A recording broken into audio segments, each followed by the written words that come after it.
जिसने की शर्म उसके फूटे कर्म, और जिसने की बेहयाई उसने खाई दूध मलाई। जी हाँ, कल हमारे सुप्रीम कोर्ट ने इस कहावत को पूरी तरह से चरितार्थ कर दिया जब उन्होंने एक बेशर्म सीएम को, अरविंद केजरीवाल को, सिटिंग सीएम होने के नाते उनकी स्थिति को एक्सेप्शनल मानते हुए, विशेष मानते हुए उनको अंतरिम जमानत दे दी। अब वो जमानत अंतरिम थी या वो पैरोल पर छूटे हैं, इसके बारे में भी हम आगे इस वीडियो में चर्चा करेंगे। नमस्कार दोस्तों, मैं शिल्पी अस्थाना स्वागत करती हूँ आप सबका मेरे चैनल हर दिल की भड़ास में। अब जैसा आप सबको पता चली गया होगा कि कल भैया दिल्ली के सेठ श्री 420 अंतरिम जमानत पर 23 दिन के लिए रिहा हो गए हैं। अब सोचने वाली बात यह है कि अरविंद केजरीवाल को सुप्रीम कोर्ट ने आउट ऑफ वे जाकर के जमानत क्यों दी, जबकि कालांतर में ऐसे बहुत सारे सीएम या नेता रहे हैं जो जेल में गए हैं और जाने उनको कभी भी, उन्होंने जेल से ही चुनाव भी लड़े लेकिन कभी भी उनको अपने चुनाव लड़ने के लिए भी जेल से जमानत नहीं मिली है। फिर अरविंद केजरीवाल तो ये लोकसभा का चुनाव लड़ भी नहीं रहे हैं, वो केवल आप पार्टी के संयोजक हैं। फिर उनको प्रचार करने के लिए स्पेशल सर्कमस्टेंसेस को ध्यान में रखते हुए बेल क्यों दी गई। चलिए, जयललिता का केस हुआ, लालू जी का केस हुआ, बहुत पुरानी बातें हो गई हैं, इनको हम छोड़ देते हैं। अभी हालिया केस हम हेमंत सोरेन को उठाते हैं, झारखंड के सीएम को। जिस तरह ये एक आधे अधूरे स्टेट के सीएम है, उसी तरह हेमंत सोरेन कम से कम एक पूरे कंप्लीट स्टेट के तो सीएम है। उनको जमानत क्यों नहीं दी गई? भाई, उनको भी अपनी पार्टी के लिए प्रचार करना था और केजरीवाल को भी अपनी पार्टी के लिए प्रचार करना था। फिर केजरीवाल का प्रचार हेमंत सोरेन के प्रचार से सुपीरियर कैसे हो गया और स्पेशल कैसे हो गया, विशेष कैसे हो गया? क्यों उन्हें दी गई, उन्हें नहीं दी गई? क्या इसलिए कि हेमंत सोरेन आदिवासी समूह से आते हैं? ये अन्याय कौन कर रहा है? ये अन्याय मोदी नहीं कर रहे हैं, ये अन्याय सुप्रीम कोर्ट कर रहा है। इवन सुप्रीम कोर्ट ने, मतलब वो केजरीवाल को जमानत देने के लिए इतने डेस्परेट थे कि उन्होंने ईडी के किसी भी तर्क को ध्यान दिया ही नहीं।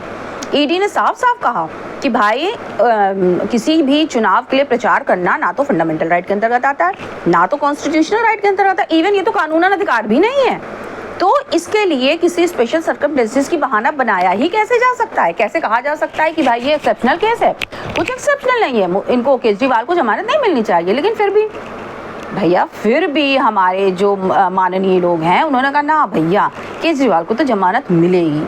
अब ये सोचने वाला तथ्य है कि इनके पीछे किसका हाथ है। अब इनके पीछे उन विदेशी ताकतों का हाथ है जो विदेशी ताकतें अरविंद केजरीवाल के ऊपर अपना हाथ रखती हैं, या फिर इसके पीछे सुप्रीम कोर्ट में जजेस की नियुक्ति को लेकर के वो प्रक्रिया है जिसके बहुत सारे वीडियो बना के बहुत से लोग अपने हाथ में रखते हैं और बाद में ब्लैकमेल करते हैं, या फिर इसके पीछे अरविंद केजरीवाल द्वारा भ्रष्टाचार करके कमाए गए करोड़ों रुपए हैं। ये तो बाद में खुलेगा, हो सकता है खुले भी और हो सकता है ना भी खुले। भैया, इस देश में आम आदमी की कौन सुन रहा है?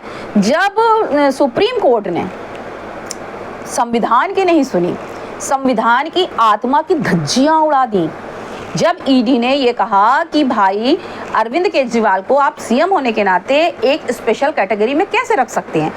हमारे संविधान में लिखा है कि इक्वालिटी में सब बराबर हैं, चाहे वो राजा हो या रंग हो, अमीर हो, गरीब हो, स्त्री हो, पुरुष हो, काला हो, गोरा हो, किसी भी जाति का हो, किसी भी धर्म का हो, किसी भी संप्रदाय का हो, वो कानून के आगे वो सब एक समान है। लेकिन नहीं, कल सुप्रीम कोर्ट ने क्या किया कि अरविंद केजरीवाल को स्पेशल माना। अब अरविंद केजरीवाल इतने स्पेशल क्यों हैं?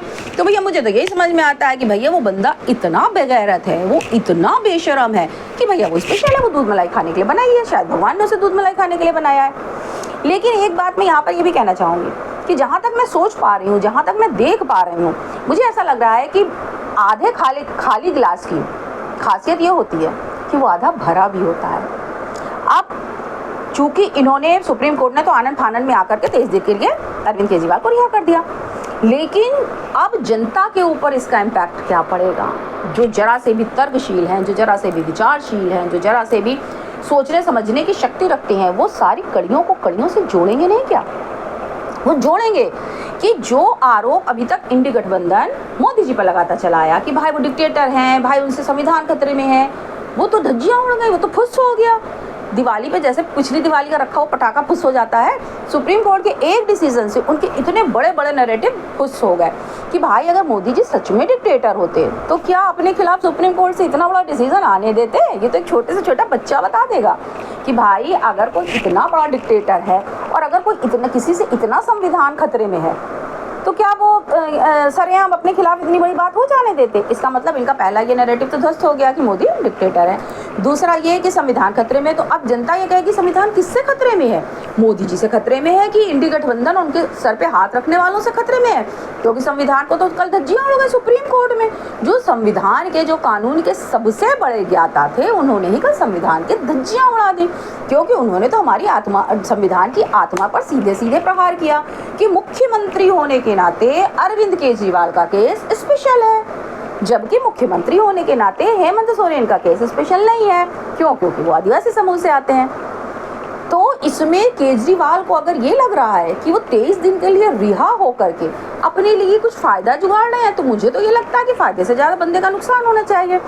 बशर्ते इस चीज़ को कायदे से बीजेपी और उसके प्रवक्ता लोगों में फैलाएं, बताएं, एक एक चीज़ को निकाल के समझाएं, क्योंकि देखिए हर कोई इतनी चीज़ों में डीपली घुसता नहीं और ना कोई हर कोई समझ पाता है। इसलिए कि जिम्मेदारी किसकी? बीजेपी के प्रवक्ताओं की जिम्मेदारी है कि वो इन सारे चीज़ों की बखियाँ उधेड़ के एक एक चीज़ क्लियर कर के पूरा डिसेक्शन कर के जनता को समझाएं।